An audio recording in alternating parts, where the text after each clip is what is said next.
একটা ছেড়ে দেন যে একটা আমি মানব না। কোনটা মানবেন না? কোনো একটা বলেন যে আমি এটা মানব না। যে একটা মানবেন না আল্লাহর আদেশ, আপনি হলেন আসামি, আর আপনাকে আযাব পোহাতেই হবে। আপনাকে যদি বুঝাতে না পারি, তাহলে আপনারা এত সুন্দর বিবেক বুদ্ধিমান লোক আছেন, কে বুঝেন না? কথা বলেন আমার সাথে। আল্লাহ তাআলা ইবলিস শয়তানকে বলেছিলেন আদমকে সিজদা করে দাও, আদমকে একটা সিজদা করে দাও। এটা আদেশ নয়, মাথা ঝুকান ৩-৪ জন, এটা আদেশ নয় আল্লাহর। তো আল্লাহ তো আদেশ করলেন যে তুমি আদমকে সিজদা করো, যত ফেরেশতা আছে সবাই। তো সবাই আমায় মেনে নিল, সিজদা করে দিল একটা, আর ইবলিস শয়তান সিজদা করে দিল না। তো আল্লাহর আদেশকে অমান্য করলো না ইবলিস? বুঝে? হ্যাঁ, ইবলিস যখন অমান্য করলো আল্লাহর একটা আদেশকে, আসামি হয়ে গেল। আসামি হওয়াতে লাভ কি হলো? লাভ কি হলো? তো আল্লাহর আযাব কি হলো তো শুনেন এবার। আল্লাহ তাআলা বলছেন ফাখরুজ ইন্নাকা রাজিম, এখান থেকে তুমি বেরিয়ে যাও। আসমানের উপরে তোমাকে ফেরেশতাদের নেতা করে রাখা হবে না, তোমার পদটা তোমার কাছ থেকে ছিনিয়ে নেওয়া হলো। আর আমি তোমাকে কি করলাম? রাজিম বানালাম। রাজিম মানে ঝাঁটাখোর, রাজিম মানে লাঞ্ছিত, রাজিমের মানে হলো জুতাখোর। তোমাকে আজ থেকে জুতাখোর বানিয়ে দিলাম, তুমি জুতাখোর হয়ে চলে যাও। কত বড় জুতাখোর হলো, কত বড় জুতাখোর হলো আল্লাহর একটা আদেশকে না মানাতে। যে আপনি যখন নামাজে দাঁড়াবেন তখন আল্লাহুম্মা বায়েদ বাইনি পড়ার পর আপনাকে বলতে হয় কি হয় না? দয়া করে একটু হ্যাঁ না বলুন তো। বায়েদ বাইনি পড়ার পর কি বলতে হয়?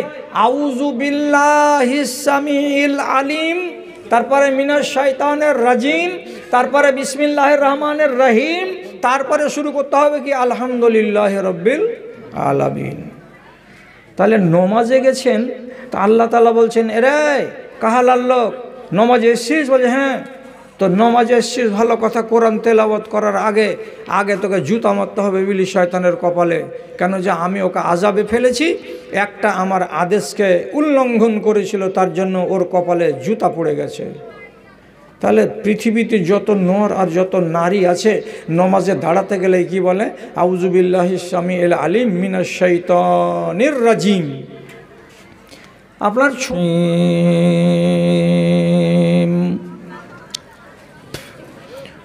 ومن أظلم ممن ذكر بآيات ربه ثم أعرض عنها إنا من المجرمين منتقمون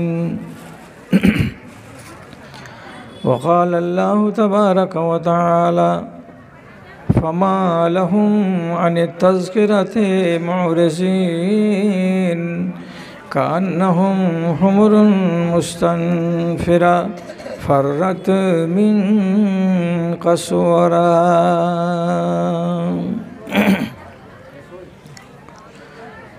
শোনো গো প্রভু মোর এই নিবেদন, তোমাকে ডাকি আমি বাঁচি যতক্ষণ, আমি বাঁচি যতক্ষণ। প্রবাহিত নদী নালা কুলু কুলু টানে,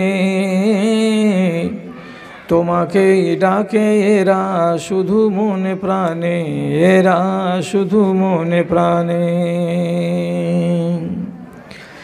এদের মনের মতো করো মোর মন, তোমাকে ডাকি আমি বাঁচি যতক্ষণ, আমি বাঁচি যতক্ষণ।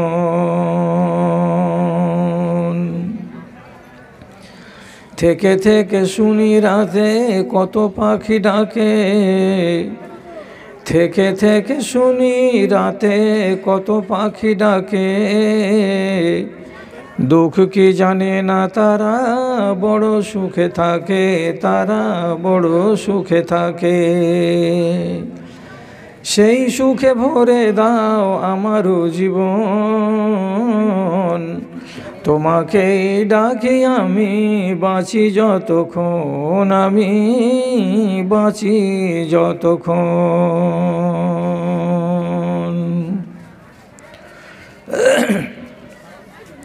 মাননীয় সভাপতি সাহেব, সমবেত এই গ্রামের বিভিন্ন প্রান্ত থেকে মসজিদের একরাশ ভালোবাসাকে বুকে নিয়ে ও ইমানি জজবাকে সাথে নিয়ে উপস্থিত বিভিন্ন শ্রেণীর আমার প্রাণের ভাই এবং বন্ধুগণ তথা মজলিসের এক পার্শ্বে আড়ালে পর্দার মধ্যে বসে থাকা আমার স্নেহের মা এবং বোনেরা, আল্লাহ তাআলার শুকরিয়া আদায় করছি প্রথমে এই অজুহাতে যে আপনারা এই আশুটোলা কাহালার লোক, প্রতিবেশী গ্রামের মানুষ। কেন যে আমার জন্ম হচ্ছে বিশনপুর গ্রামে, এখান থেকে মেরে কেটে 10 থেকে 15 কিলোমিটার দূর আপনি অবস্থান করছেন, অথচ 65 বছর বয়স আমার হয়ে গেল, আর বক্তৃতার জীবনে পা রাখা 50 বছরের কাছাকাছি হলো, কিন্তু জীবনে এই গ্রামটাতে আসার আমার সুযোগ হয়নি। আল্লাহ তাআলা হয়তো কলমে লিখেছেন আজকের দিনটা, এর আগের দিনগুলো লিখেননি বলেই আমি আসতে পারিনি। আজকে এসেছি, আপনাদের উপস্থিতি দেখে ভালো লাগলো। এবার কথা যে বলতে আরম্ভ করলাম আমি, তো আমার সাথে সঙ্গ দেবেন, কতক্ষণ যে দেবেন সেটা জানি না।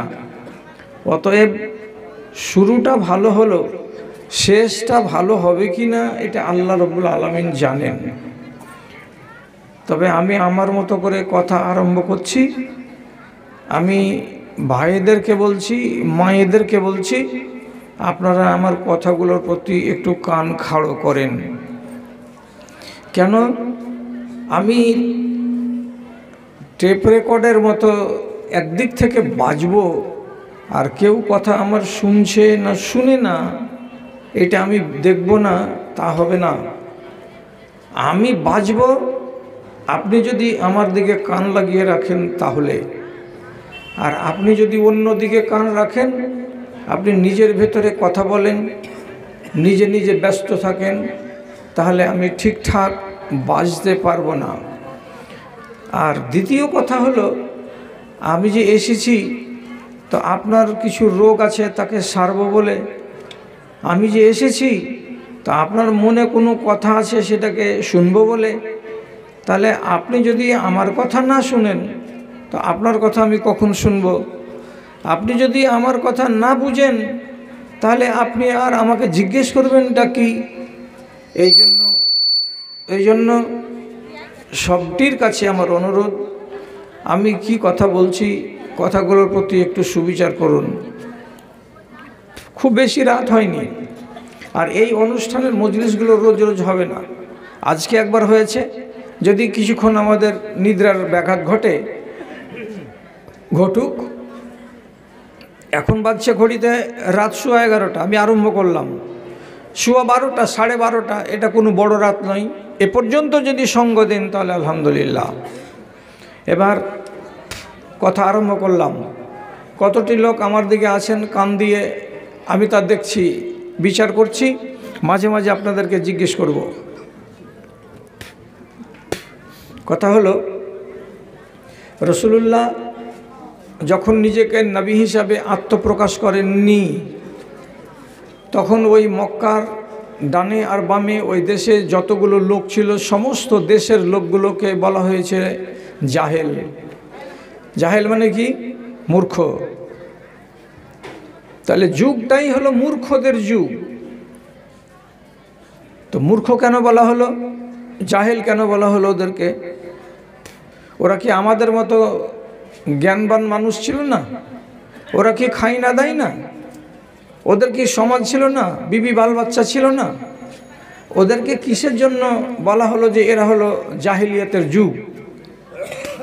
তাহলে আপনাকে আমি বলতে চাইছি, আইন যদি কেউ ভাঙে তাহলে সে লোকটা হলো অপরাধী, আর আইন যদি কেউ মানে তো সে হলো শান্তিপ্রিয় লোক।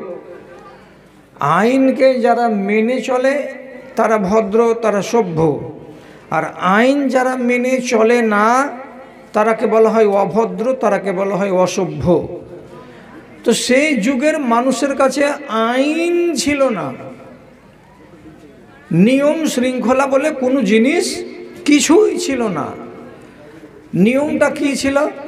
জোর যার, মুলুক তার। যার বাহুতে বেশি বল আছে সে মেরে থাপড়ে যেভাবে পারছে নিজের সংসার চালাচ্ছে। এটাই ছিল সেই দিনের নিয়ম। তাহলে এরকম যদি নিয়ম থাকে তো ওইখানে কি আর শান্তি থাকবে? ওইখানে কি আর মানুষেরা শিক্ষিত হবে? আর ওইখানকার মানুষেরা কি ভদ্র হতে পারবে? সোজা সোজা কথা, এরা তো জাহেল এবং এরা মূর্খ হবেই। সে যুগের মানুষের আপনাকে একটা উদাহরণ দিচ্ছি, শুধু একটা উদাহরণ। কি উদাহরণ আপনাকে দেব? হযরত আলী রাদিয়াল্লাহু তাআলা আনহু বিবাহ করেছিলেন নবীজির বেটি ফাতেমাকে।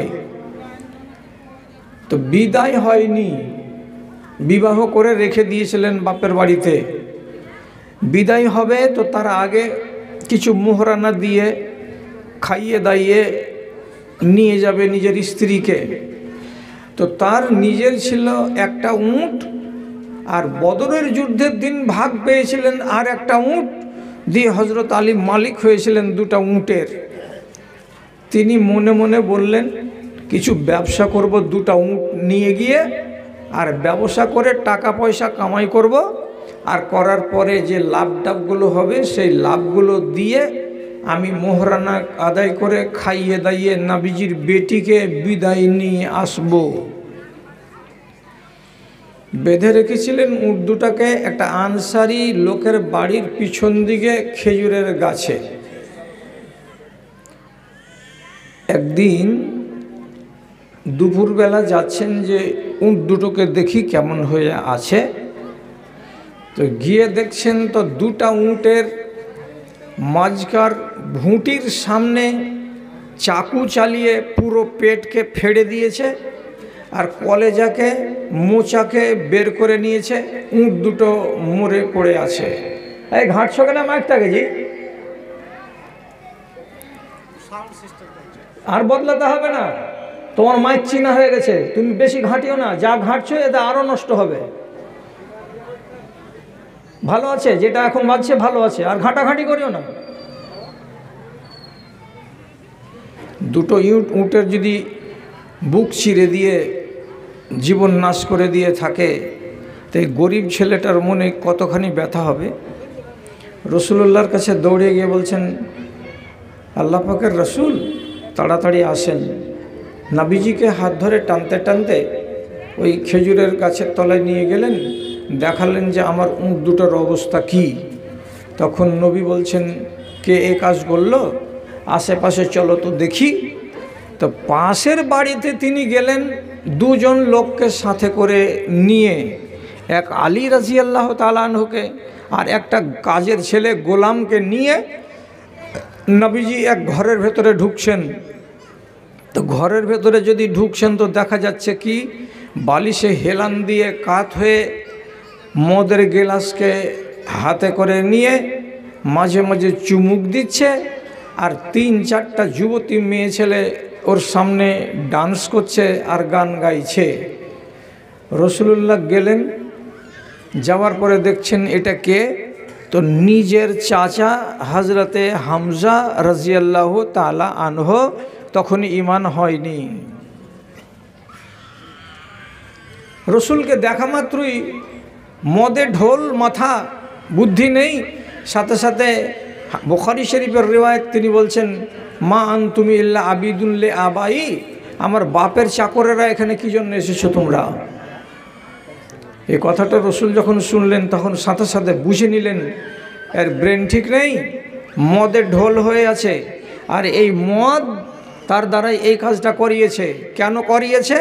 ওই যুবতী মেয়ে ছেলেরাই গান করতে করতে করতে করতে বলেছিল, তোমাকে আমরা বীরের বেটা বীর বলে মানব। কখন মানব? যদি তুমি এখন এই ঘর থেকে বেরিয়ে চাকু হাতে করে নিয়ে কাউরি উটের পেটকে চিরে দিয়ে আমাদের সামনে কলিজা আর মোচাকে হাজির করে দিতে পারো, তাহলে জানবো যে তুমি আসলে বীর পুরুষের বেটা। তো মেয়েকে, মহিলাকে রাজি করার উদ্দেশ্যে কতটি নোংরা কাজ করলো। এক তো মদ পান করছে, 2 নম্বর মেয়েদেরকে সামনে নাচাচ্ছে আর গান গাওয়াচ্ছে, আর 3 নম্বরে পরের মালকে নষ্ট করছে, বুক চিরে দিয়ে 2টো উটের প্রাণহানি করছে।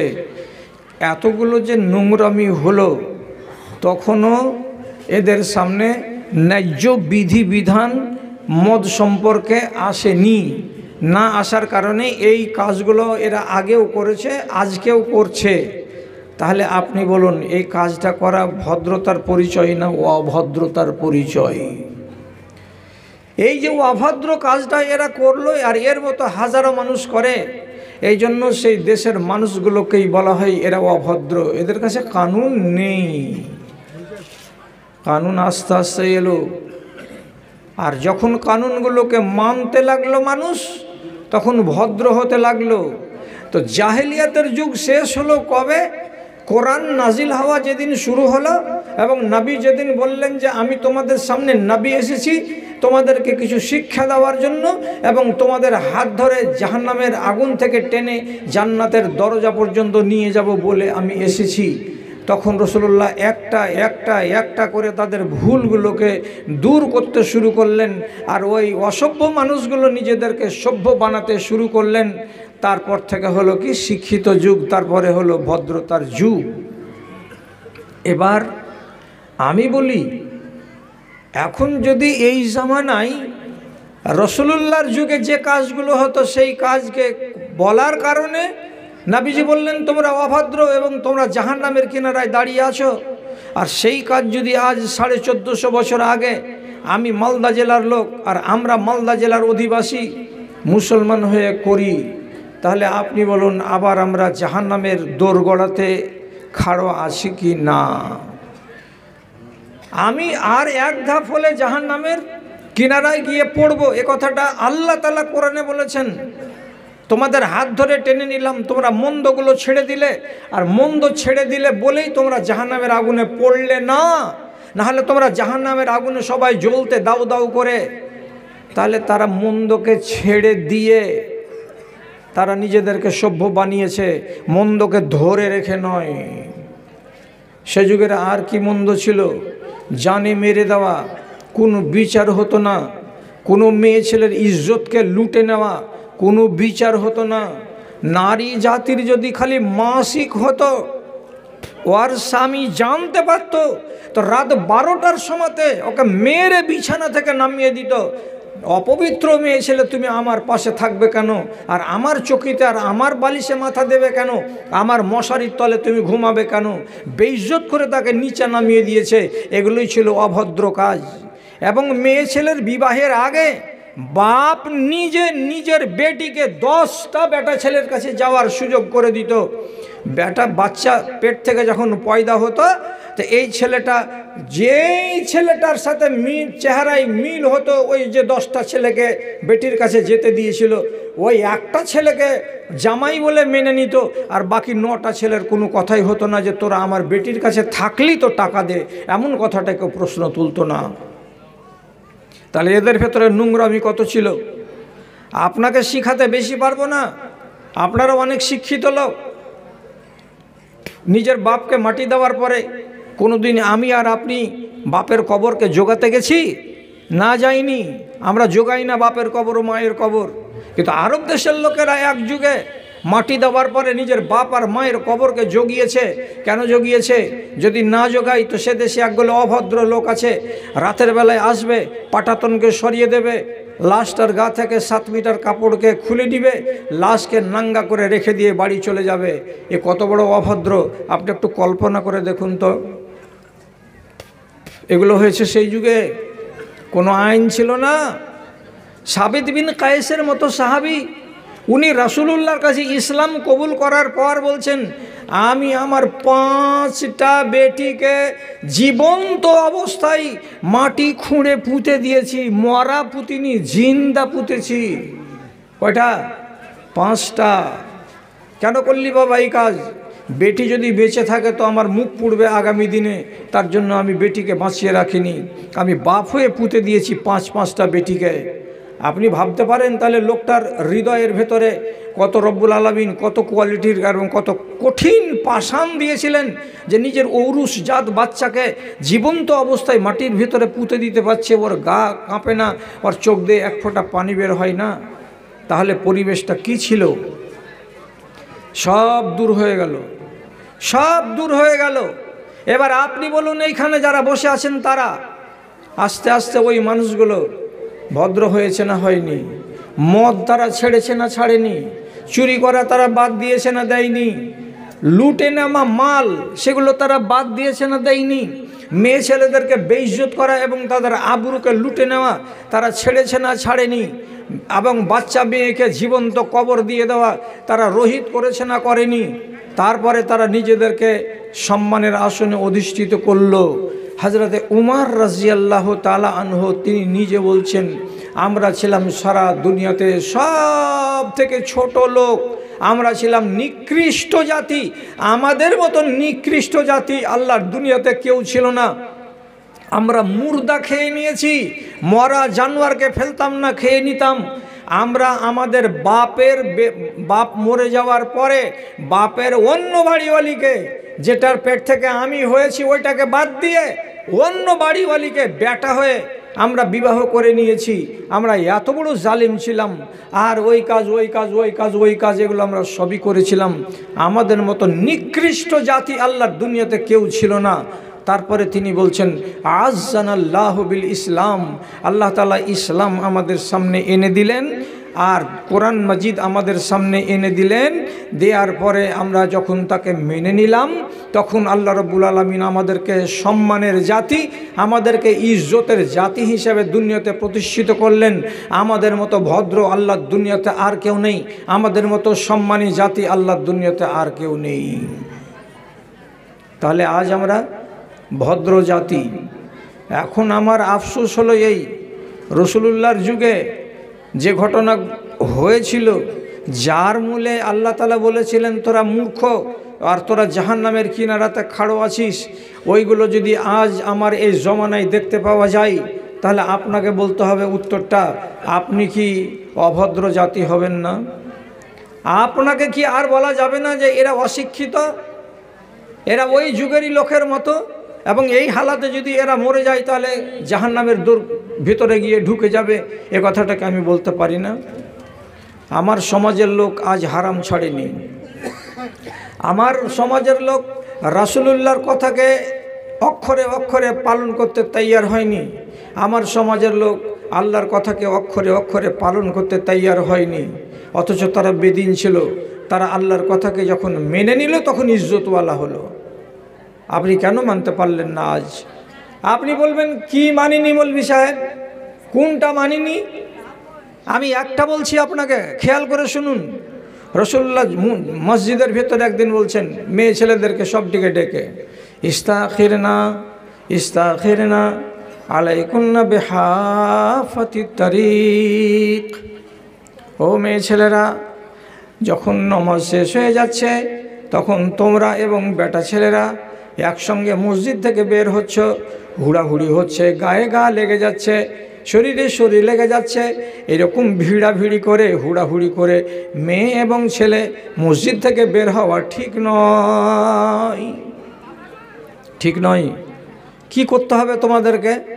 রাসূলুল্লাহ বলছেন বেটা ছেলেরা আগে মসজিদ থেকে বেরিয়ে যাবে, ততক্ষণ পর্যন্ত তোমরা মসজিদের ভেতরে বসে থাকবে। 5 মিনিট পরে 7 মিনিট পরে যখন দেখবে বেটা ছেলে মসজিদে আর নাই, তখন তোমরা বের হবে। তাহলে কি হবে? তোমাদের সাথে মানুষের ভিড়াভিড়ি হবে না, তোমাদের সাথে মানুষের হুড়োহুড়ি হবে না। আর নবীজি বললেন যখন রাস্তা দিয়ে চলবে তখন তোমাদের রাস্তা হলো এক সাইডে, মধ্যেকার রাস্তা দিয়ে তোমরা চলবে না।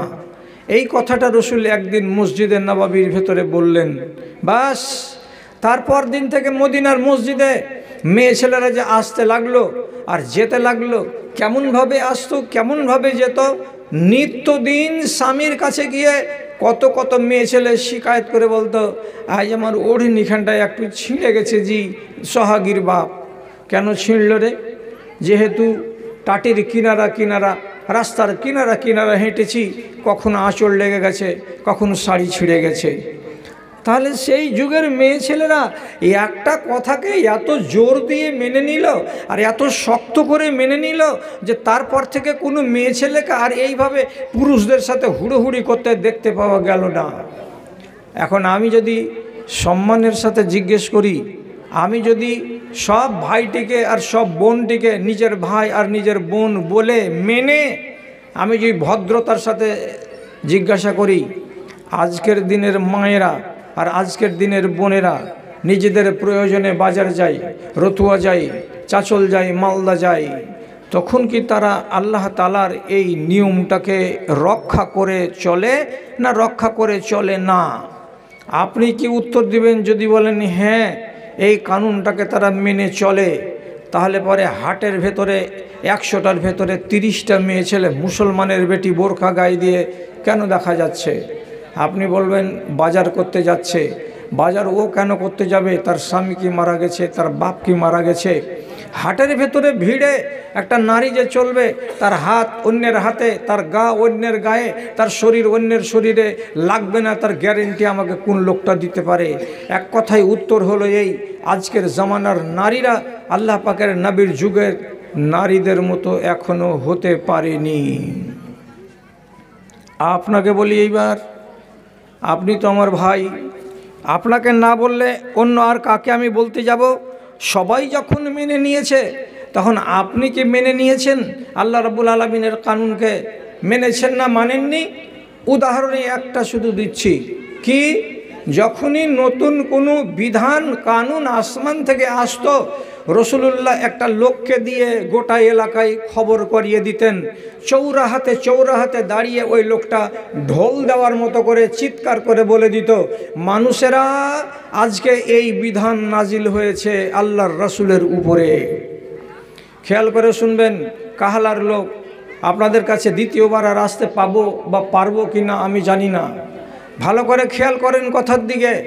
সূরা মায়েদার একটি আয়াত নাজিল হলো, সেই মায়েদার আয়াতে লেখা আছে কি, তোমরা জুয়া খেলা আর মদ খাওয়া জিন্দেগির মতো বন্ধ করে দাও, এটা হলো শয়তানের কাজ। যারা এই কাজ করবে তারা শয়তানের দলে নাম লিখিয়ে তার অন্ধভক্ত হয়ে মরবে, কবরে যাবে, কবর থেকে উঠে হাসরের ময়দানে ইবলিশের পিছনে পিছনে জাহান্নামে যাবে। সুতরাং দুটো জিনিস থেকে সাবধান হও, একটা হলো মদ নেশা আর একটা হলো জুয়া। এই দুটো জিনিস তোমরা নিজেদের কাছে আসতে দেবে না। এই আয়াত যখন নাজিল হলো, যে লোকটা মুনাদি করে মানে আওয়াজ দিয়ে বেড়ায়, সেই লোকটা বলতে বলতে বলতে বলতে আপনাদের গ্রামের যেমন উত্তর মাথাতে একটা ত্রিমোহনী আছে, ওই ত্রিমোহনীর কাছে দাঁড়িয়ে আল্লাহ পাকের রসুলের মুনাদি আওয়াজ দিয়ে বলছে, ও লোকেরা, আজকে বেলা 10টার সময় রাসূলুল্লাহর উপরে চিরজীবনের মতো মদকে এবং জুয়াকে হারাম করে দেওয়া হয়েছে। আজ থেকে তোমরা মদ এবং জুয়ার নিকটবর্তী হবে না। শুনলো, অনেক লোক শুনলো।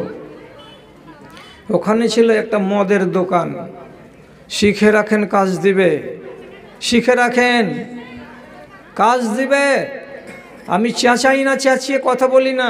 আমার বয়স 65 বছর। আমি টিম করে যে কথাগুলো বলছি আপনি মগজে সংরক্ষণ করুন।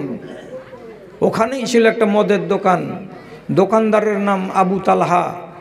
দোকানে মালকে ঢেলে ঢেলে গ্রাহকের হাতে তুলে দিত যে ছেলেটা, তার নাম হলো আনাস রাদিয়াল্লাহু তাআলা আনহু, বয়স তার 15 বছর। বাড়ি গিয়ে খবর দিচ্ছেন নিজের মালিককে, আনাস, মালিক সর্বনাশ। কি হলো রে বাপ? এক্ষুনি খবর পেলাম মদ এবং জুয়াকে জীবনের মতো হারাম করে দেওয়া হয়েছে। নেশা দ্রব্য জিনিস চলবে না। আর কি করবেন? দোকানে এখনো 9 কলসি মদ আছে। কোনোটা জব থেকে তৈরি করা মদ, কোনোটা কিশমিশ থেকে তৈরি করা মদ, কোনোটা খেজুর থেকে তৈরি করা মদ, কোনোটা ডালিমের রস থেকে তৈরি করা মদ, কোনোটা চাউল ভিজিয়ে তৈরি করা মদ। যে যেটা খাই তার জন্য সেটাই ব্যবস্থা। এখন এতটি মদকে যদি তুমি ফেলে দাও, অনেক টাকা লস হয়ে যাবে। কি করবা বলো? এখন আপনার মন কি বলছে? হারাম আয়াত চলে এলো, এটা চলবে না। তো চলবে না তো এ তো বলতে পারে যে 9 কলসি মদ এইটিকে বিক্রি করে নিব, নেওয়ার পরে আর আনবো না, এটাই তো বলতেন। কিন্তু তিনি কি করলেন? আমারা গোলামাহু, তিনি নিজের চাকরটাকে বলছেন গলির দিকে যাও, একটা এত বড় ইট কিংবা পাথর হাতে করে আনো। পাথরটা নিয়ে এলো, নিয়ে আসার পরে প্রত্যেকটা কলসির তল দিকে একটা করে আছাড়, একটা করে আঘাত, মেরে মেরে মেরে মেরে কলসিগুলোকে ফাটিয়ে দিল। আর ফাটিয়ে দিয়ে যত রস ছিল, যত শরাব ছিল, সমস্তকে সেখানে বহিয়ে দিয়ে জিন্দেগির মতো দোকানকে বন্ধ করে দিয়ে বলছে, আনাস, চেয়ারকে উল্টে দাও, সাইনবোর্ডকে উল্টে ফেলে দাও, মানুষের বসার জায়গাগুলোকে ভেঙে চুরমার করে দাও। আজ থেকে মদকে জীবনের মতো বন্ধ হয়ে গেছে, আমিও বন্ধ করে দিলাম। মদ খাবো না, মদ কাউকে খাওয়াবো না। তাহলে এত বড় ঈমান যে চলন্ত দোকানটাকে 1 মিনিটের ভেতরে ভেঙে চুরমার করে দিয়ে বললেন হারামের ব্যবসা করব না। এখন আপনার দিকে যদি আমি তাকাই যে ভাই, আপনারা তো আমার জাত ভাই, আপনাদের খবর একটু বলবেন। আপনারা এইগুলো জিনিস সম্পর্কে ওয়াকিবহাল আছেন, জানেন? আপনারা কি সেবন টেবন করেন? তো আপনি আমাকে কি জবাব দিবেন? না মাওলানা, ওইরকম আমাদের ভিতরে নাই। কই, আমাদের তো চোখে পড়ে না। কিন্তু আমি যে চোখ দিয়ে দেখছি সেই চোখের কথা বলছি। 100টা লোকের ভেতরে 10টা লোক লুকিয়ে লুকিয়ে বোতল থেকে ঢেলে ঢেলে মদ খাই প্রত্যেকটা গ্রামে। আপনি বললেন তোমার বিশনপুর গ্রামে কি ফেরেশতা বাস করে? না, আমার গ্রামের ভেতরে মদখোর আছে। এবং আমি মৌলভী সাহেব প্রত্যেকটা লোককে আমি জানি, কে কে মদ খায়, মদ না খেতে গেলে বাঁচে না, তাকে আমি চিনি। আর আপনি মনে মনে ভাবছেন যারা গিলাসে ঢেলে খায় তারাই পাপী, নেশা যারা যারা সেবন করে তারাই পাপী। নেশায় এক রকমের হয় না। যদি আপনি না মানতে পারেন, 2-1টা লোক কেউ বলবেন কালকে সকালবেলায় চায়ের দোকানে একগুলো নেশা হয় পাউডার, নাকের ভেতরে এমনি করে ভরে জোরে নিঃশ্বাস টানতে হয় এক নাককে চেপে দিয়ে, ওটাকে বলা হয় নসি। অতবার মাথা খুব টনটনে হয়ে থাকে আর কাজে মন বসে, এটাই একটা। আর একগুলো আছে কি, ছোট ছোট ঘোড়া ছাপা টিনের ডিব্বার ভেতরে কিংবা প্লাস্টিকের প্যাকেটের ভেতরে খুলে দিল আর তালুতে নিয়ে নিল, আর এমনি করে নিয়ে 3 চাপন এইদিকে আর 3 চাপন ওই দিকে দিয়ে মুখটাকে 10 মিনিট বন্ধ করে রাখলো। ওর গা ঝিমঝিম করে উঠলো, ওকে অত্যন্ত আনন্দ লাগলো, ওর মনের ভেতরে উত্তেজনা তৈরি হলো, ওর নেশা মিটে গেল। এটাকে বলা হয় গুল। আর একগুলো নেশা আছে আমাদের দেশে, যে নেশাগুলো থেকে আমাদের বর্তমান সমাজের 100টার ভেতরে 60টা যুবক ছেলে আক্রান্ত। 60টা। আল্লাহ যার উপরে দয়া করেছে সেই ছেলেটা রেহাই পেয়ে আছে, বাদ বাকি কোনো ছেলে এইখান থেকে রেহাই পায়নি। সেটার নাম হলো কি, তিরঙ্গা, সেটার নাম হলো শেখর, সেটার নাম হলো মধু, সেটার নাম হলো গুটখা। এইগুলো জিনিসে ঘিরেছে কাকে? তো আমার সমাজকে। এটাও হলো হারাম। আর আমার সমাজের ভেতরে 100টার ভেতরে 10টা লোক পাওয়া যাবে এমন বুড়া বাপজি যে নমাজ পড়ে, অথচ নমাজ পড়তে এসে মসজিদের ওযুখানাতে বসার পর কলসাতে আঙুল ভরে দিয়ে পচা খৈনিকে ফেলে দিয়ে তারপরে বিসমিল্লাহ বলে ওযু শুরু করে। এমন নমাজি দেখেননি? আমার গ্রামে নাই, আপনার গ্রামে নাই। এটাও হলো একটা হারাম জিনিস, যেটা পকেটে করে নিয়ে বেড়াচ্ছে আর সেবন করে করে যাচ্ছে। মরার অফিস টাইম চলে এলো, তথাপি আপনি ছাড়তে পারেননি। আচ্ছা, ছাড়তে যে পারেননি, তাহলে আপনি কেন বলবেন গাল ভরা দাবি করে যে আমরা মুমিন, আমরা মরে গেলে জান্নাত পাবো? এত বড় মসজিদ করে রেখেছি, আল্লাহর কসম খেয়ে বলছি, আল্লাহ তাআলা বলছেন ইন্না মিনাল মুজরিমিনা মুনতাকিমুন, যে আমার একটা কানুনকে ভাঙবে তাকে বলা হবে জালিম, আর যে ব্যক্তি জালিম হবে তার সাজা আমি দেবই দেব। একটা কানুন যে ভাঙবে, একটা, তাকে জালিম বলা হয়। আপনি এবার বাছাই করে দেখুন মজলিসে কত রকমের জালিম দেখতে পাবেন। রকমারি জালিম আমার দেশের ভেতরে ভর্তি হয়ে আছে। দাদারে, আপনার আমি হাত ধরে বলছি, আমার ভুল ধরিয়েন না, আমার ভুল ধরে আপনি রেহাই পাবেন না। আপনার ভুল ধরছি, আপনি নিজে যদি বাঁচতে পারেন তো বলুন যে না আমি এ রোগে আক্রান্ত নই। আবু আইয়ুব আনসারি রসুলুল্লাহকে মেহমান পেলেন মদিনাতে, প্রথম দিন খাবার এনে দিলেন এত বড় প্লেটে করে। তো রসুল এমনি করে লোকমা তুলে মুখে দিতে যাবেন, তো মুখে পুরবার আগেই লোকমাটাকে ফিরিয়ে আবার প্লেটে রেখে দিলেন। দিয়ে আবু আইয়ুব আনসারিকে বলছেন, বাবা আবু আইয়ুব আনসারি, খানাটা নিয়ে যাও, আমার খাওয়া চলবে না। মেহমান খাবে না এই কথাটা জানতে পেরে আবু আইয়ুব আনসারি কত দুঃখিত হলেন। আল্লাহ রসুল, আপনার জন্য খানা করেছে আমার বিবি, এত যত্ন করে আপনি খাবেন না কেন? তো নবীজি বলছেন, আমি জিবরিলের সাথে কথা বলি, আর তোমার খানাতে আছে কাঁচা পেঁয়াজ আর কাঁচা রসুন, আর কাঁচা পেঁয়াজ রসুন খাওয়া মুখ নিয়ে যদি আমি জিবরিলের সাথে কথা বলি তাহলে পরে আমার জিবরিল কষ্ট পাবে, আর আমি জিবরিলকে কষ্ট দিতে রাজি নই। এই জন্য তুমি খানাটা ফিরিয়ে নিয়ে যাও। আপনাকে আমি একটু অনুরোধ করে বলছি, ওটা তো ছিল জিবরিলের ব্যাপার, আর আপনি যখন এই খাইনি খাওয়া নাপাক মুখখানা নিয়ে অজু করে নিয়ে মসজিদে দাঁড়িয়ে এমনি করে আল্লাহু আকবার বলে খাড়া হবেন আর শুরু করবেন কি আলহামদুলিল্লাহ রাব্বিল আলামিন, আপনার মুখ দিয়ে একটু একটু করে শ্বাস বের হবে, আর যেটা খাইনি খাওয়া মুখ আছে ওই খাইনি খাওয়া মুখ থেকে পচা গন্ধ বেরিয়ে আসবে। মহিলার যেমন গন্ধ হয় বাঁশতলার, তেমনি মুখ থেকে বাঁশ বেরিয়ে আসবে, বাজে নোংরা। আপনি বলুন তো, সেই তিলাওয়াতগুলো লেখার জন্য আপনার পাশে যে ফেরেশতাটা আছে সে কি আপনার মুখের কাছে দাঁড়িয়ে, সে কি আপনার মুখের কাছে খাড়ো হয়ে আপনার জিকিরগুলো শুনতে পারবে, আপনার তিলাওয়াতগুলো শুনতে পারবে? কি ভেবেছেন? কেন ছাড়েন না? আপনি ছাড়বেন না তো ছাড়িয়েন না, আপনার গায়ে পড়ে আপনাকে আমি ছাড়াবো না। কিন্তু যারা এগুলো সেবন করে তাকে কি বলা হয়? মুজরিম। মুজরিম মানে আসামি, আর আসামিকে আল্লাহ তাআলা বলছেন আমি ছাড়বো না। আমার একটা কথাকে যদি না মানো, আর আমার একটা নিষেধকে যদি না মানো, তা আল্লাহর কানুন কয় প্রকার? তো দুই প্রকার। একগুলোকে বলা হয় আদেশ, আর একগুলোকে বলা হয় নিষেধ। আল্লাহর আদেশকে মানতে হবে আর আল্লাহর নিষেধকে মানতে হবে।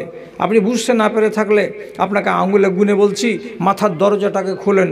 আদেশ কাকে বলে? করতে হবে, করতে হবে, এটাকে ছাড়লে হবে না, এটা হলো আদেশ।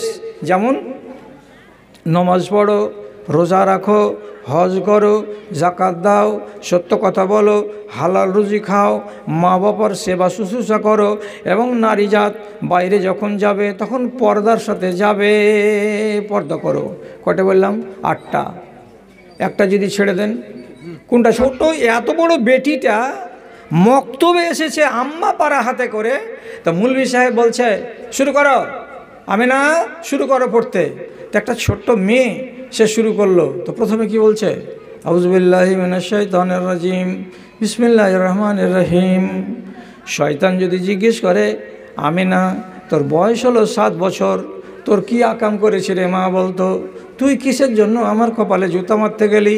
তোর বাপ মারছে তো মারছে, এটা মারুগা, তুই একটা ছোট বাচ্চা কেন জুতা মারতে আলি? জবাব কি হবে? জবাব হবে এটাই, আল্লাহ রাব্বুল আলামিন আদেশ করেছেন সারা জগতের মানুষকে, মুসলমানকে, ইবলিস শয়তানকে সাজা দিয়েছি আমি, তোমরাও দুনিয়ার মানুষ তাকে সাজা দাও। একটা আদেশ না মানাতে জুতা চলছে। কতদিন থেকে চলছে? যেদিন মানেনি এই হুকুমটা তখন থেকে চলছে। আজ কাছাকাছি 11,000 বছর হয়ে গেল ঘটনা ঘটা, আর কিয়ামত যতদিন না হবে ততদিন চলবে এই ধারা। বুঝতে পারছেন আসামি কত বড় হয় মানুষ? শিখবার জন্য আপনাকে বলছি, আমি সময় কাটাবার জন্য বলছি না। আর একটা কথা শুনেন, আদমকে আর হাওয়াকে আল্লাহ তাআলা জান্নাতের মালিক বানিয়ে দেওয়ার পরে বলেছিলেন, যেখানে মন লাগে সেখানে ঘুরো, যে গাছের ফল খাওয়ার ইচ্ছা জাগে সে গাছের ফল খাও, কিন্তু এই মোটা গাছটার তলাতে তোমরা দুজন যেও না, ফল খাওয়া দূরের কথা। 15 দিন গত হলো না, আদম আর হাওয়া চলে গেল ঘুরতে ঘুরতে ওই গাছের তলায়, আর মা হাওয়া সব নুইয়ে নুইয়ে আছে লাল লাল ফলগুলো, হাতের নাগালে ফল, এমনি করে একটা পেড়ে, তারপরে ওকে ফেড়ে জিভাতে দিয়ে খাট্টা না মিঠা একটু টেস্ট করে দেখলো, আর দেখার পরে নিজে নিজে বলছে স্বামীকে, স্বামীজি আল্লাহ তো খেতে মানা করেছে, খাইও না, খালি জিভাতে দিয়ে দেখো ফলটা মিঠা না তিতা, কত সেন্ট করছে, আমি দেখলাম তোর ফলটা টক মিষ্টি আছে।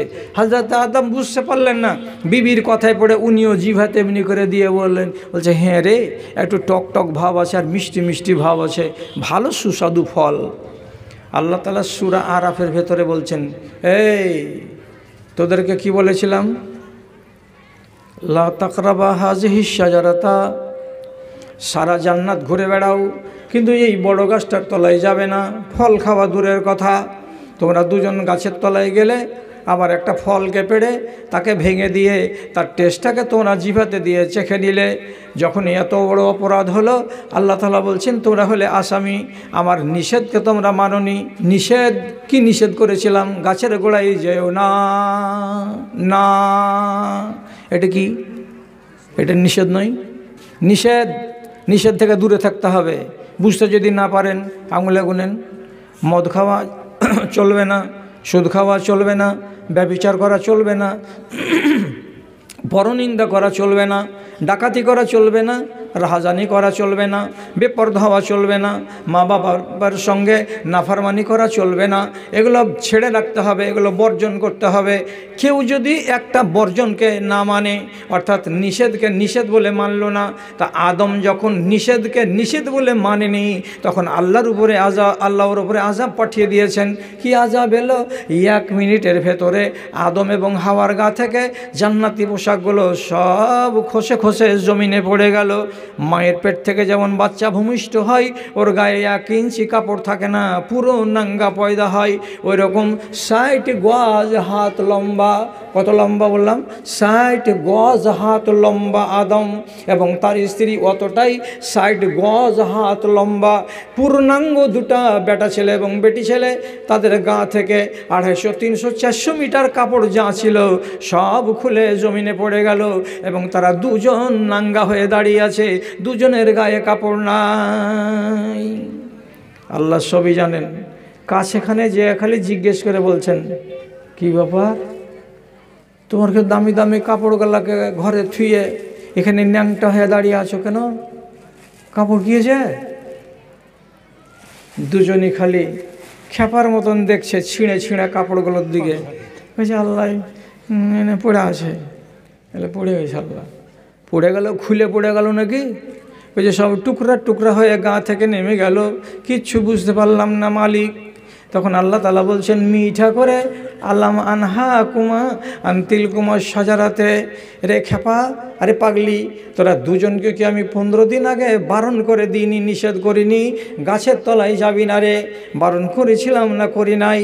তখন দুজন বুঝতে পেরেছে, হলো রে পাগলি কি করেছিলি, আল্লাহ নিষেধ করেছে, এটা হলো নিষেধ, নিষেধকে নিষেধ হিসাবে মেনে নিতে হবে, না মানতে গেলে আসামি হবে, আর আসামি হয়েছি আমরা দুজন, এজন্য গা থেকে জান্নাতি পোশাক নেমে গেছে।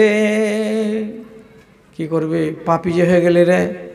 আল্লাহ তাআলা চলে এলেন ওখান থেকে, থাক ন্যাংটা হয়ে, সাথে সাথে মাথাতে বুদ্ধি কুলাইলো, সেগুন গাছের বড় বড় পাতাকে পেড়ে একটাকে আর একটার সঙ্গে জোড় দিয়ে, হযরত আদম যেমন আন্ডার প্যান্ট পরে থাকে মানুষ পুল মারার টাইমে, ওইরকম আন্ডার প্যান্ট বানিয়ে খালি সতরটাকে ঢেকেছে।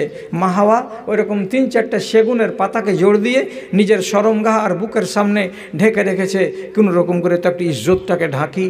আল্লাহ তাআলা ওখান থেকে চলে গেলেন, এরা দুজন লাগলো আল্লাহ তাআলাকে কাছে দোয়া করে কাঁদতে। কি করে দোয়া করলো, যতটি বুড়া বাবজিরকে জানা আছে, মরার আগে এই দোয়াটাকে দিনে যদি 25 বার করে পড়তে পারেন তো খুব ভালো কাজ হবে। আর যারা জোয়ান ছেলেপিলে আছেন কমসে কম 2 বার 4 বার করে যদি পড়েন তো আল্লাহ তাআলা আপনার গায়ে পাপ রাখবে না, গুনাহ খাতা রাখবে না। দোয়াটা অত্যন্ত পরিচিত এবং ফেমাস। আর আমার মনে হয়, আমি তো ভালো করে চিনি না এই গ্রামের বেটি ছেলেকে, অন্যান্য গ্রামে আমি জানি যে বেটা ছেলের থেকে বেটি ছেলেরা একটু পরহেজগার বেশি হয়। এই গ্রামের মেয়েরাও যদি পরহেজগার হয় পুরুষদের তুলনায় তাহলে এই দোয়াটা ওরা সবাই জানে, আপনারাও মনে হয় জানেন। কি বলে দোয়া করেছিল আদম আর হাওয়া? রব্বানা জালামনা আনফুসানা ওয়া ইল্লাম তাগফির লানা ওয়া তারহামনা লানাকুনান্না মিনাল খাসিরিন। কত যে কাঁদলো, কত দিন যে কাঁদলো, কয় সপ্তাহ যে কাঁদলো, কয় মাস যে কাঁদলো, কয় ফোঁটা পানি চোখ থেকে বের করলো, কিচ্ছু গুনে দিতে পারা যাবে না। সারা সারা দিন আর সারা সারা রাত মিয়া আর বিবি একই কথা, রব্বানা জালামনা, ওখানে যাই রব্বানা জালামনা, ওখানে যাই রব্বানা জালামনা। যখন এরকম করে পায়ে পড়তে লাগলো আল্লাহ রব্বুল আলামিনের আর কাঁদতে লাগলো, তখন রব্বুল আলামিন বলছেন, আদম রে আর হাওয়া রে, তোরা পাপ করার পরে যখন ভুল স্বীকার করলি তখন যা, তোদেরকে আমি ক্ষমা করে দিলাম, কিন্তু জান্নাতে রাখবো না। আল্লাহ মাপ দিল কিন্তু বলছে জান্নাতে থো না। একই ডেটে 3 জনকে আল্লাহ তাআলা 7 আসমানের উপর থেকে জমিনে নামিয়ে দিয়েছেন। কে কে 3টা? ইবলিস, শয়তান, আদম আলাইহিস সালাম এবং তার বিবি হাওয়া। 3 জন এসেছে। যতটি আশুটোলা কাহালার লোক আছো, ওরে দাদারা, জ্ঞানের দরজা খুললো না যে আল্লাহর কানুন হলো 2 প্রকার। আদেশকে যদি অমান্য করো তাও আল্লাহ নারাজ হবে, আর নিষেধকে যদি অগ্রাহ্য করো তাও আল্লাহ নারাজ হবে। আর 2 জনের উপরে আল্লাহর আযাব পড়বে। তার চরম নিদর্শন হলো কে? তো এই 3 জন। এটা হলো ইবলিস, আর এটা হলো আদম, আর এটা হলো হাওয়া। এরা জান্নাতের সুখকে ফেলে দিয়ে দুনিয়াতে এসেছিল।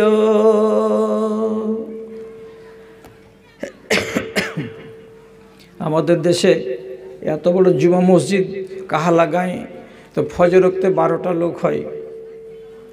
আর এত সুন্দর ঠাট বাট করে মসজিদ বানিয়েছেন, মসজিদখান দেখে কলেজা ঠান্ডা হয়ে যাচ্ছে। তো সহি কথা বলছি যে যদি ফজরের টাইমে 12টা নামাজি হয় তো বাদবাকি লোকটি কি সেই টাইমটাতে গায়ে থাকে না, সব দিল্লি চলে যায় না বাড়িতে বাড়িতে শুয়ে থাকে? আপনি জবাব কি দিবেন? সবটি বাড়িতে শুয়ে থাকে। তো সবটি যে বাড়িতে শুয়ে থাকলো আর মসজিদ বিরান পড়ে থাকলো, তাহলে এই লোকটি কি আল্লাহর নমাজ কায়েম করো এই বিধানটাকে মেনেছে? মানে নেই। যদি না মেনে থাকে তাহলে আপনি এতক্ষণ ধরে ওয়াজ শুনলেন, সেই মূলে বলছি ওই লোকটি ফজরের টাইমে যে শুয়েছিল বাড়িতে, তারা আসামি না আসামি নয়? আসামি। ওরা যদি আসামি হয় তো আল্লাহ তাআলা তাদেরকে আযাব দেওয়া আল্লাহর উপরে দায়িত্ব আছে এবং আল্লাহর হক আছে দিবেন। এটা কথা যদি আপনি মানেন তো আপনাকে ফয়সালা দিতে বলছি এদের শাস্তি কি হওয়া দরকার। আমি ধার্য করে দিতে পারবো না, আপনাকে শুধু একটা ইশারা দিচ্ছি। একটা সিজদাকে হজম করেছিল ইবলিস শয়তান, তার জন্য ওর কপালে পড়ে গেল জুতা আর ঝাঁটা। আর আপনি কতটি আকাম করলেন? দিনে রাতে 12 রাকাত হলো সুন্নাতে মুআক্কাদা, আর 17 রাকাত হলো ফরজ। তো 17 আর 12তে কয় রাকাত হলো ভাই? 29 রাকাত। আর আহলে হাদিসদের কাছে অন্তত বেতরের নামাজ কয় রাকাত? 1 রাকাত। তাহলে টোটাল কত রাকাত হলো? 30 রাকাত। তো দিনে আর রাতে আমাকে 30 রাকাত নামাজ পড়তে হয়। তো 30 রাকাত নামাজে কয়টা সিজদা হয়? 60টা সিজদা হয়। ইবলিস ছেড়েছিল একটা সিজদা, তার কারণে কপালে পড়ে গেল জুতা। আর যেই লোকটা 60খানা সিজদাকে ছেড়ে দিল তার কপালে কি পড়বে আপনি কাগজ নিয়ে আমাকে লিখে দেন। আমি কেমন করে বলবো যে এর কপালে কি পড়বে? জুতা তো ইবলিস নিয়ে নিয়েছে, ঝাঁটা তো ইবলিস নিয়ে নিয়েছে, এর কপালে কি পড়বে? আল্লাহ মিনার হতে ভাসিছে আজান, হাইয়া আলাল ফালাহ। লাঙল ফেলিয়া মসজিদে চলো, ভুলবে মনের জ্বালা রে, ভুলবে মনের জ্বালা। আবার মনের হিসেব করো কষে, পায়েতে লাগাও রসা। হাই রে মানুষের মিটিল না আশা, মানুষের মিটিল না আশা। রব্বুল আলামিনের নবী বলছেন, যখন গায়ে আজান হয়, কাহালা বলেন, আশুটোলা বলেন, রতুয়া বলেন, ভাদু বলেন, শামসি বলেন, পশ্চিমবাংলা বলেন, গুজরাট, তামিলনাড়ু, যেখানে যেখানে আজান পড়ে, আজানের পরে পরে আল্লাহ তাআলা ওই জায়গাতে একটা ফেরেশতা পাঠান। ফেরেশতাটা কি করে? গায়ে গায়ে আওয়াজ দিয়ে বেড়ায়। ওর দায়িত্ব, খালাটা কি আছিস গে আড়া লাগে, খালাটা, খালাটা, তোর আওয়াজ কেন আসছে আমার কাছে গে? ওরকম করে বদনাম মিলিও না, না তো আমি মুলবি মানুষ দুনিয়া দুনিয়া বেড়িয়ে বেড়াই। আমি খিস্তি করতে ছেড়ে দেবো না যে কাহালা গেছিলাম আর কাহালার বেটি ছেলের চরিত্র এই দেখে এসেছি। কেন আওয়াজ করছো তুমি? এই কথাটা বলো তো। কানে কানে বলতে পারো না? আস্তে করে বলতে পারো না কথাগুলো? অসুবিধা লাগে তো বাড়ি যাও, ঘুম দাও, ওতে অনেক লাভ হবে। এখানে ভদ ভদ করিও না। তোমাকে আমি রিকোয়েস্ট করে বলছি, এখানে কথা বলিও না। কি বলছে ফেরেশতাটা? হাদিস বলছে আপনাকে। ওই উত্তর মাথার ত্রিবহনীতে শুরু করবে, আর বলতে বলতে বলতে বলতে বলতে বলতে একবারে দক্ষিণ মাথা চলে যাবে। আর যাওয়ার পরে ওর দায়িত্বে যটা গ্রামকে বলার আছে অতটি গ্রামকেও বলে বেড়াবে। কি বলবে? কুমু ইলা নিরানিকুম আল্লাতী আওকাদতুমুহা ফাতফিউহা বিসসালাতে। ও কাহালার মানুষেরা, জাগরে জাগরে, মসজিদে চলো রে, নামাজ আদায় করো রে। কেন নামাজ পড়তে যাব? আপনি মনে মনে বলবেন কেন নামাজ পড়তে যাব? তো আল্লাহর ফেরেশতা বলছে, তুমি ওই আগুনটাকে মসজিদে গিয়ে 2 রাকাত নামাজ পড়ে নিভিয়ে দাও। যে আগুনটাকে তুমি জ্বালিয়েছো রতুয়ার বাজারে, যে আগুনটাকে জ্বালিয়েছো তুমি রাতের অন্ধকারে আমের বাগানে, যে আগুনটাকে জ্বালিয়েছো তোমার নসিবে তুমি বালুপুরের হাটে, যেখানে যেখানে বাইরে তোমার নসিবে আগুন জ্বালিয়েছো, ওই বাহিরের আগুন যদি নিভাতে চাও তো আল্লাহর মসজিদে যাও আর 2 রাকাত নামাজ আদায় করো। নামাজ আদায় করতে গেলে তোমার কপালের আগুন নিভিয়ে যাবে রে বান্দা। আমি বালুপুর হাটে কি আগুন লাগালাম আমার তকদিরে? তকদিরে আগুন লাগাইছ কি করে? গরু গাইটার দুধ হয় 1 কেজি, 3 দিন আগে থেকে বাছুর বেঁধে রেখেছ, বাঁট নেমে গেছে বড় হয়ে, বাছুরের মুখে টুনি নামিয়েছ, তো বলছে কত দাম জি বাবজি? 24,000 টাকা। এত দাম কেন? বাবারে 3 কিলো করে দুধ হয়, এমনি বেচিনি, ঠেলায় পড়েছি বলে বেচছি। আচ্ছা দেন কমসম করে।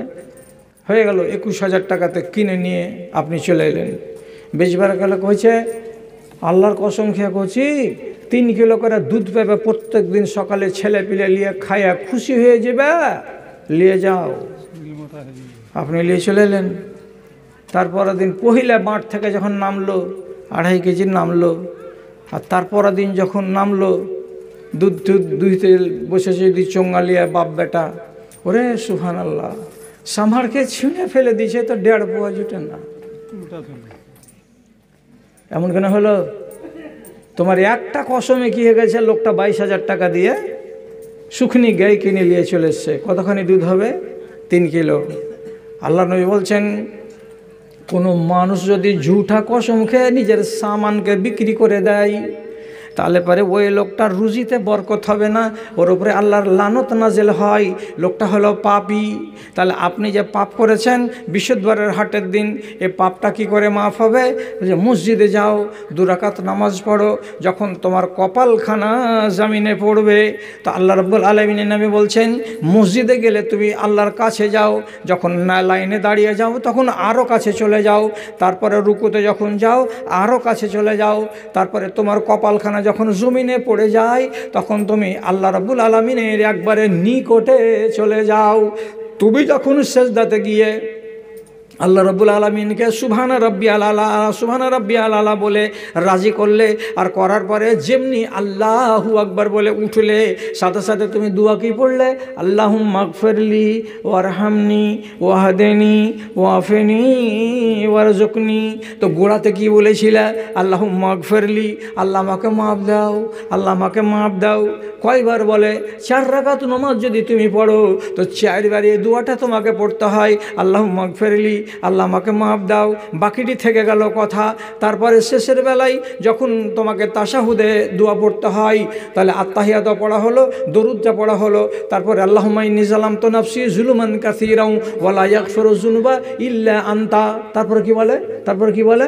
ফাগফিরলি মাগফিরা। এর মানে হলো কি? আল্লাহ তুমি আমাকে মাফ দাও, আল্লাহ তুমি আমাকে মাফ দাও। তাহলে 4 রাকাত নামাজে কয়বার মাফ চাইলাম আল্লাহ তাআলার কাছে? 5 বার। আল্লাহ তাআলা বলছেন, বান্দারে তোদের দিলের মতন আমার দিলটা পাথর নয়, আমার দিলটাতে আছে মায়া, আমার দিলটাতে আছে মমতা। যখন মসজিদে এসে নামাজের ভেতরে 5 বার করে আমার কাছে মাপ চাইলি, আমি আল্লাহ তাআলা তোর উপরে রাজি হয়ে গেলাম, যা তোকে আমি মাফ করে দিলাম। এই জন্য ফেরেশতা বলছে কি, হাটে আগুন লাগালছ, মসজিদে নিভাও। মসজিদেই নিভাবে। বাগান কেন বললাম? আমের বাগানে রাতের বেলায় কত হাজার হাজার নর নারী অবৈধভাবে মিলিত হয়। তাহলে এই আগুনটা কোথায় লাগালা? বাড়ির বাইরে জঙ্গলে, ভুট্টার জমিতে, কিংবা আমের বাগানে। ওই পাপকে যদি ধোয়ার ইচ্ছা থাকে তাহলে চলে এসো কোথায়? মসজিদে। কই এলো? আমি ফের গোড়াতে ফিরে যাচ্ছি। যারা কানুনকে মানে তারা সভ্য, যারা কানুনকে মানে না তারা অসভ্য।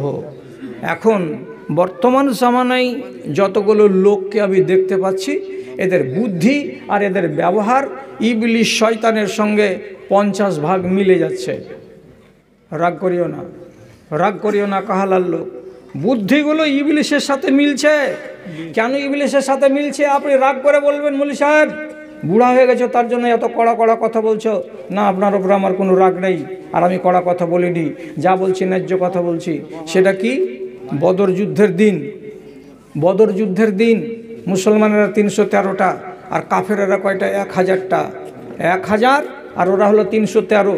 লড়াই হবে। লড়াই যখন শুরু হবে, ওই টাইমে ইবলিশ শয়তান একটা লোকের সুরাত ধরে নিল। লোকটার নাম সুরাকা বিন মালিক। মানুষের আকৃতি নিয়ে মুশরিকদের লাইনের কাছে খাড়ো হয়ে সবকে শাবাশি দিছে, মন দিয়ে লড়তে হবে, জীবন দিয়ে লড়তে হবে, বীর পুরুষের মতো লড়তে হবে, তোমরা আজকে জয়ী হবে। আমি দেখতে পাচ্ছি মুসলমানদেরকে গুঁড়া গুঁড়া করে দিতে হবে, আর যেন ওদের আজান না পড়ে, আর যেন ওদের নমাজ কায়েম না হয়। এরকম করে সাহস দিচ্ছে খুব। তো এরা সাহস পাচ্ছে মনে মনে যে আমাদেরকে এই লোকটা উৎসাহ দিচ্ছে। দিতে দিতে হঠাৎ করে 15-20 মিনিট পর ইবলিশ শয়তান যুদ্ধের ময়দান থেকে সুট করে দক্ষিণ আশুটোলার দিকে হাঁটা দিয়েছে। তখন সব মিলিটারিটা বলছে, এই আরে তোমার সাহসে আমাদের সাহস, আর তুমি এরকম করে হঠাৎ করে আমাদেরকে মাঠে রেখে দিয়ে পালাইছো কেন? কি ব্যাপার? তখন ইবলিশ শয়তান বলছে, ভালো করে শুনেন ইবলিশ কি বলছে। একবারে কোরআনের কথা বলছি, আমার বাপের কথা বলিনি রে দাদা। কি বলছে? ইন্নী আরা মা লা তারাউনা, আমি আমার চোখ দিয়ে যা দেখতে পাচ্ছি তোমরা তা দেখতে পাও না। আমি যেটা দেখলাম সেটা তোমরা যদি দেখতে তো তোমরাও একটাও ময়দানে থাকতে না। আমি যেমন পালিয়ে যাচ্ছি তোমরাও পালিয়ে যেতে। আরে কি দেখছো তুমি? কি দেখলো ইবলিশ শয়তান? তো বলছে আল্লাহ তাআলার নবী দোয়া করছেন, বাবুরের গাছের তলায় একটা চাদরকে টাঙিয়ে দিয়ে রোদ পড়ছে আর ওখানে আল্লাহকে বলছেন এমনি করে হাত তুলে কেঁদে কেঁদে, পরওয়ারদিগার 313টা মিলিটারি নিয়ে যুদ্ধ করতে এসেছি, এরা যদি আজকে হেরে যায় মদিনাতে আর আজান হবে না, এরা যদি হেরে যায় নমাজ আর কায়েম হবে না, তোমার দিন ইসলাম দুনিয়াতে বাকি থাকবে না। আল্লাহ তুমি যদি মনে করো দিন কায়েম থাকবে, মদিনার মসজিদ কায়েম থাকবে এবং আজানও পড়বে, তাহলে তুমি আমাদেরকে জয়ী বানাও আর এ কাফেরদেরকে পরাজিত করো। আর তুমি যদি চাও যে তোমার দিন মিটে যাক, তাহলে মুসলমানটিকে তুমি পরাজিত করে দাও আর মুশরিকটিকে জয়ী বানিয়ে দাও। যেটা তুমি রাজি আছো সেটা তুমি করে দাও। আল্লাহ কি করবে? আল্লাহ তোরা 313টা লোক মরে যা, ধর্ম শেষ হয়ে যায় কাজ থেকে। আল্লাহ রাব্বুল আলামিন সাথে সাথে জিবরিলকে ডেকে বলছেন, জিবরিল মিলিটারি পাঠাতে হবে, রিজার্ভ ফোর্স। 313টাতে কাজ হবে না, আরও মিলিটারি দরকার। হ্যাঁ মালিক বলুন কতটি পাঠাবো? 1000। আসমান থেকে মিলিটারি নামতে লাগলো, যেমন হেলিকপ্টার থেকে প্যারাশুট ধরে ধরে নিচে মিলিটারি নেমে যায় ভারত সরকারের, ঠিক ওই রকমই আসমান থেকে নামতে লাগলো কে? আল্লাহর ফরিস্তা। সাদা সাদা পাগড়ি, সাদা সাদা পোশাক, সাদা সাদা জামা গায়ে দিয়ে যেন মনে হচ্ছে নেমে চলে আসছে, নেমে চলে আসছে। মুসলমান দেখতে পাই না, কাফের কেউ দেখতে পাই না, দেখতে পেল কে? তো ইবলিশ শয়তান। ইবলিশ শয়তান দেখে নিয়েছেন, দেখার পরে কি বলছে? ইন্নী আরা